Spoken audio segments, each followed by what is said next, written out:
So guys, Armaan Malik भाई साहब पहुंच चुके हैं बिग बॉस के घर में दोनों वाइफ्स के साथ। तो काफ़ी सारी खट्टी मीठी बातें निकल के आ रही हैं बिग बॉस के घर से।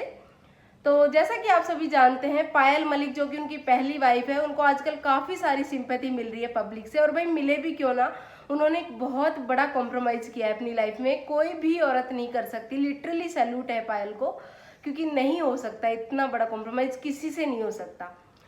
तो अभी हाल ही में होता क्या है कि दीपक चौरसिया जी बोलते हैं कि क्यों ना हम बिग बॉस के अंदर जितने भी कंटेस्टेंट हैं, हम एक दूसरे की लाइफ स्टोरी जाने, स्ट्रगल स्टोरी जाने कि हम कैसे यहाँ तक पहुँचे।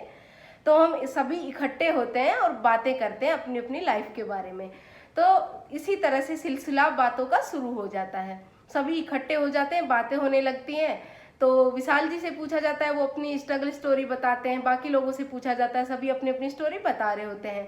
अरमान जी से पूछा जाता था, अरमान जी वही जो बहुत सारे पॉडकास्ट में स्टोरी बता रखी है, उसी तरह से उन्होंने बता दी। कृतिका मलिक ने भी बता दी।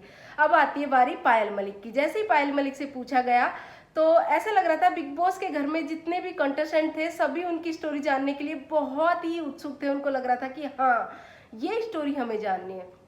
तो सभी लोग एकदम दिल थाम के बैठे हुए सुनने के लिए। और रणवीर शोरे जी तो ऐसे लग रहे थे कि उनको तो कुछ ज़्यादा ही उत्साहित हो रहे थे उस स्टोरी जानने के लिए। हालांकि मतलब डांट भी रहे थे, जो बाकी कंटेस्टेंट बीच बीच में बोल रहे थे, उनको बोल रहे थे कि नहीं, आप लोग चुप हो जाओ, मुझे जाननी है, एक बार एक एक करके सवाल करो, कि जैसे बहुत बड़ी कोई ऐसे बहुत इंपॉर्टेंट मीटिंग चल रही थी। तो पायल जी से वही पूछा जाता है कि भाई कैसे हुआ, क्या हुआ। तो पायल जी स्टार्ट करती हैं कि मुझे लगा कि इन्होंने बोला कि शादी करनी है, वही कृतिका बर्थडे में आई थी, फ्रेंड बन गई है वो। फिर वहाँ से शुरुआत होती है, इतना तो आप सभी जानते ही हैं।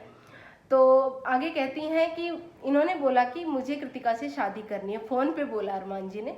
और पायल जी कहते हैं कि मुझे लगा ये मजाक कर रहे हैं, खैर मेरी गलती है, मुझे उसे मजाक में नहीं लेना चाहिए।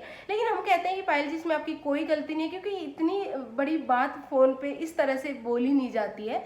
ऑब्वियसली कोई भी वाइफ होगी यही बोलेगी हाँ हाँ कर लो जाओ, क्योंकि सबको ये थोड़ा ना होता है कि फ़ोन करा और हो गई शादी, करके लेके आ गए।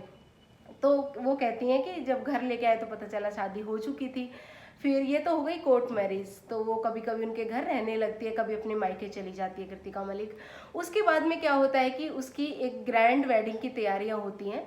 तो पायल जी तैयारियों में जुट जाती है और काफ़ी शादी की तैयारियां भी कर लेती है। उसके बाद में पायल जी बताती हैं कि जब उनका मंडप सज रहा था, तब उनको लगता है कि ये मैंने क्या कर दिया, ये मुझसे क्या हो गया। और पायल जी नहीं देख पाती वो सब और शादी छोड़ के चली जाती है अपने बेटे को लेके।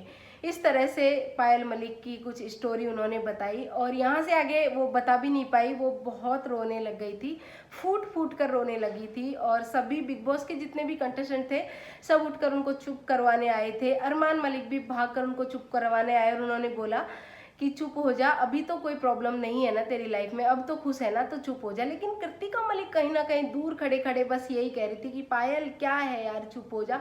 लेकिन वो पास नहीं आई। कहीं ना कहीं लग तो रहा है कि जो पायल जी हैं वो अपने मन में बहुत सारे दर्द छुपाए बैठी हैं। तो आपको क्या लगता है, कमेंट में ज़रूर बताइए। अगर ऐसी वीडियो के लिए हमारे चैनल को सब्सक्राइब कर लीजिएगा। Bye bye.